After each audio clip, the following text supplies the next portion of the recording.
Chapter: The Lesson of Professor Šramko. When I was at school, I was the kind of student who always attracted attention, not for my grades, but for my jokes and wild ideas. Teachers didn't take me seriously. They had already decided who I was: the class clown, the one who would always get the worst marks, no matter how much he learned. And to be fair, I gave them reasons. Once, I set up a trick on the school staircase. I glued a 20 Karuna note to a thin nylon thread and hid at the corner, waiting. When Professor Šramko came down the stairs, he noticed the money and bent to pick it up. Just as he reached for it, I pulled the thread, and the coin slid away. The poor man stumbled and fell, but luckily he wasn't hurt. He just stood up, looked around, and went on. But from that moment, he surely remembered me. A few weeks later, fate played another joke. A classmate was changing shoes and had his slippers crossed in front of him. I kicked one, and it flew straight into the professor's face.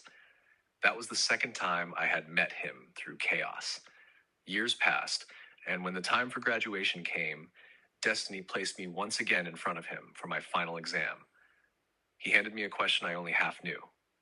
I felt my stomach drop. Now I'll get what I deserve, I thought. After everything I did to him. But he didn't take revenge. He didn't even show a trace of bitterness. He looked at me as if none of that past ever existed. He let me speak, gave me space to think, and evaluated me fairly, only by what I actually knew that day. That moment changed something deep inside me.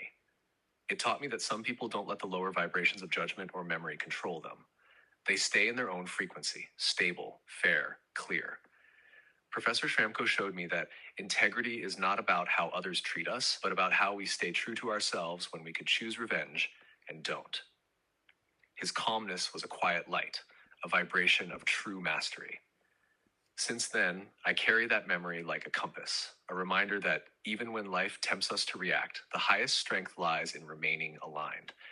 Because when someone stands in their own frequency, steady, bright, and kind, they become a mirror where others can finally see what growth truly means.